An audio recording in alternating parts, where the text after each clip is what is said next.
കഴിഞ്ഞ ദിവസങ്ങളിൽ നമ്മൾ ഒരുപാട് വാർത്തകൾ കേട്ടു. CSR ഫണ്ട് തട്ടിപ്പുമായി ബന്ധപ്പെട്ട് ഈ തട്ടിപ്പിലൂടെ കോടികൾ തട്ടിയെടുത്ത അനന്തു കൃഷ്ണനെ കസ്റ്റഡിയിൽ വാങ്ങാനാണ് അന്വേഷണ സംഘത്തിന്റെ നീക്കം. ഇന്ന് കോടതിയിൽ അപേക്ഷ നൽകും. ഇതിനിടെ അനന്തുവിന്റെ ബാങ്ക് അക്കൗണ്ടുകൾ പോലീസ് പരിശോധിക്കും. തൃശൂർ വടക്കാഞ്ചേരിയിലും തട്ടിപ്പുമായി ബന്ധപ്പെട്ട പരാതികൾ ലഭിച്ചു. ഇതിനിടെ വടക്കാഞ്ചേരിയിലെ കോൺഗ്രസ് കൗൺസിലർ ബുഷറ റഷീദിനെതിരെയും പരാതികൾ ഉയരുന്നുണ്ട്. നവമി ദിനേശ് വിവരങ്ങളുമായി.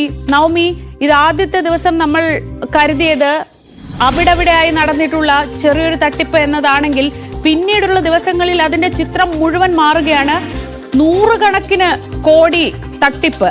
അത് സാധാരണക്കാരായ സ്ത്രീകളെ, കുടുംബശ്രീയിൽ ഉൾപ്പെടെയുള്ള സ്ത്രീകളെ വിശ്വസിപ്പിച്ച് അവർക്ക് പകുതി വിലയ്ക്ക് സ്കൂട്ടർ നൽകുമെന്ന് വിശ്വസിച്ച് നടത്തിയിട്ടുള്ള വളരെ ക്രൂരമായ ഒരു തട്ടിപ്പ്.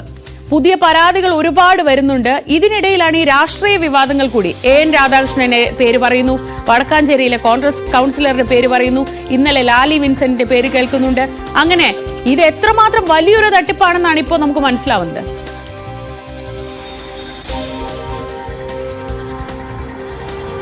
Good morning Sreeja.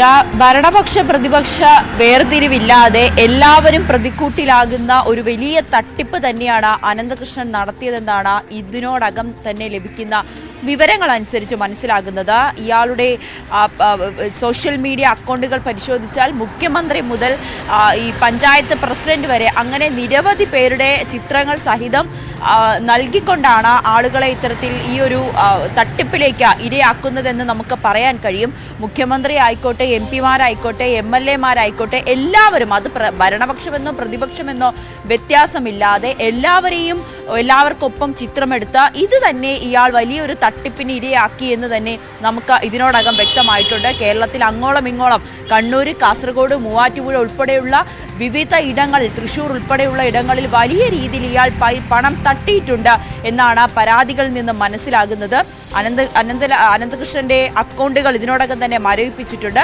ഇന്ന് കസ്റ്റഡി അപേക്ഷ പരിഗണിക്കും. കൂടുതൽ വിശദമായ ചോദ്യം ചെയ്യലിന് ആവശ്യമായിട്ടുണ്ട്. അതിനുവേണ്ടി കസ്റ്റഡിയിൽ കിട്ടണമെന്നായിരിക്കും മൂവാറ്റുപുഴ കോടതിയിൽ അന്വേഷണ സംഘം ഇന്ന് വ്യക്തമാക്കുക. അതിനിടയിലാണ് ഇയാളുടെ കാറും, ഇന്നോവ കാർ അടക്കമുള്ള 3 വാഹനങ്ങൾ, ആഡംബര വാഹനങ്ങൾ പോലീസ് പിടിച്ചെടുത്തിട്ടുണ്ട്. ഒപ്പം ഇടുക്കിയിലെ ഇയാളുടെ ഒരു ഭൂസ്വത്തും കണ്ടുകെട്ടിയിട്ടുണ്ടെന്നാണ് നമുക്ക് മനസ്സിലാകുന്നത്. ഇതൊക്കെ ഈ തട്ടിപ്പ് നടത്തിയ പണം കൊണ്ട് വാങ്ങിയതാണെന്നാണ് മനസ്സിലാകുന്നത്.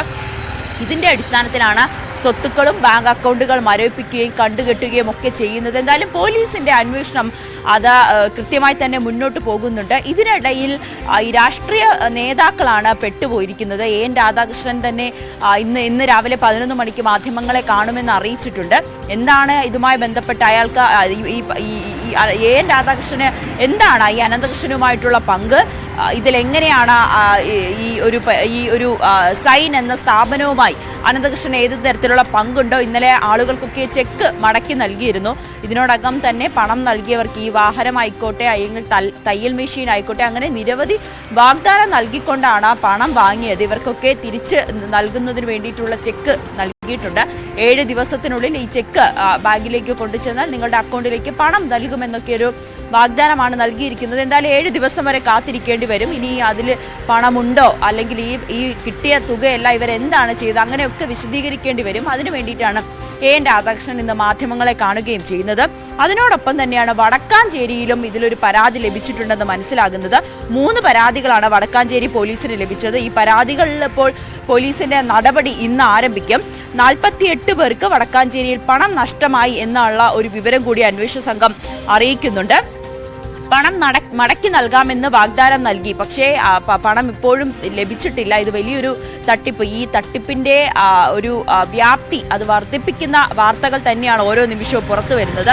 അതോടൊപ്പം തന്നെയാണ് വടക്കാഞ്ചേരി നഗരസഭാ കൗൺസിലർ ബുഷറ റഷീദിനെതിരെ, കോൺഗ്രസ് കൗൺസിലറായിട്ടുള്ള ബുഷറയ്ക്കെതിരെയും ഒരു പരാതി വന്നിരിക്കുന്നത്. ഈ പരാതിയിൽ പറയുന്നത് സീഡ് സൊസൈറ്റി രൂപീകരിച്ച് പണം തട്ടാൻ ശ്രമിച്ചു എന്നാണ് ഇതിൽ പറയുന്നത്. ഇത് DYFI ആണ് പരാതി നൽകിയിരിക്കുന്നത്. ബുഷറ റഷീദിനെതിരെ വ്യാപക പോസ്റ്ററുകളും വടക്കാഞ്ചേരിയിൽ സജീവമായിട്ടുണ്ട്. അങ്ങനെ ഈ അനന്തകൃഷ്ണന്റെ ഈ ഒരു തട്ടിപ്പുമായി ബന്ധപ്പെട്ട നിരവധി പരാതികളാണ് ഇപ്പോൾ ഉയർന്നു വന്നുകൊണ്ടിരിക്കുന്നത്. ഇതിൽ ലാലി വിൻസെന്റ് ഉൾപ്പെടെ പ്രതിയാകുന്ന ഒരു സാഹചര്യത്തിൽ ഇത് രാഷ്ട്രീയം അത് ഏത് രീതിയിലാണ്, രാഷ്ട്രീയ പാർട്ടികൾ ഇതിനെ ഏത് രീതിയിലാണ് ന്യായീകരിക്കുക എന്നതാണ് മനസ്സിലാകേണ്ടത്. പക്ഷെ ഇപ്പോഴും എം പിമാർ അല്ലെങ്കിൽ അനന്തകൃഷ്ണനോടൊപ്പം നിൽക്കുന്ന നേതാക്കന്മാരോടൊക്കെ നമ്മൾ അവരുടെ ഒരു പ്രതികരണം തേടുമ്പോൾ അവർ പറയുന്നത് അനന്തകൃഷ്ണൻ ഇത്രയും വലിയൊരു തട്ടിപ്പുകാരനാണെന്ന് ഞങ്ങൾ അറിഞ്ഞിരുന്നില്ല, ഈ തട്ടിപ്പുമായി തങ്ങൾക്ക് ബന്ധമില്ല, ഈ തട്ടിപ്പ് അറിയാതെയാണ് അദ്ദേഹത്തിനോടൊപ്പം നിന്ന് ചിത്രങ്ങൾ എടുക്കുകയും ഒക്കെ ചെയ്തത്. അങ്ങനെയാണെങ്കിൽ ഇത്രയും ഒരു സാധാരണക്കാരനായിട്ടുള്ള ഒരാൾക്ക് എങ്ങനെയാണ് ഇത്രയും വലിയ രാഷ്ട്രീയ നേതാക്കളുമായിട്ടൊക്കെ നിന്ന് ചിത്രമെടുക്കാൻ കഴിയുക? ഇത്രയും വലിയ തട്ടിപ്പ് നടത്താനുള്ള ഒരു സ്വാതന്ത്ര്യം അല്ലെങ്കിൽ അങ്ങനെയുള്ളൊരു ധൈര്യം എവിടെ നിന്നാണ് കിട്ടിയിരിക്കുന്നത്? അങ്ങനെ നിരവധി ചോദ്യങ്ങൾ ബാക്കിയായിരിക്കുകയാണ്. എന്തായാലും കസ്റ്റഡി അപേക്ഷ ഇന്ന് പരിഗണിക്കുന്നുണ്ട്. കസ്റ്റഡിയിൽ കിട്ടി വിശദമായി ചോദ്യം ചെയ്യാനാണ് അന്വേഷണ സംഘത്തിന്റെയും നീക്കം. ശ്രീജ, നവമിയാണ് വിവരങ്ങൾ നൽകിയത്. എന്തായാലും കക്ഷി രാഷ്ട്രീയ ഭേദമില്ലാതെ ഈ CSR ഫണ്ടിന്റെ പേരിലുള്ള തട്ടിപ്പിൽ രാഷ്ട്രീയ നേതാക്കളുടെ പേരും വ്യാപകമായി ഉപയോഗിച്ചിട്ടുണ്ട്.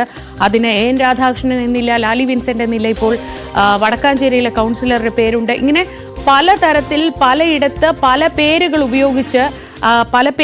ഉപയോഗിച്ച് എന്ന് പറയുമ്പോൾ വിശ്വാസത്തിലെടുക്കാൻ, ആളുകളെ സാധാരണ മനുഷ്യന്മാരെ വിശ്വാസത്തിലെടുക്കാൻ ഇങ്ങനെ പലതരത്തിലുള്ള പേരുകളും ഉപയോഗിച്ചിട്ടുണ്ട്. നമ്മൾ അറിയേണ്ടത് എപ്പോഴും സാധാരണഗതിയിൽ മാധ്യമപ്രവർത്തകരാണ് ഇത്തരം തട്ടിപ്പുകളൊക്കെ കണ്ടെത്തുന്നത്. ഇപ്പോൾ തന്നെ ഈ അനന്തകൃഷ്ണന്റെ ഈ വലിയ തട്ടിപ്പിന്റെ വാർത്ത മാധ്യമങ്ങളിലൂടെയാണ് പുറത്തു വരുന്നത്.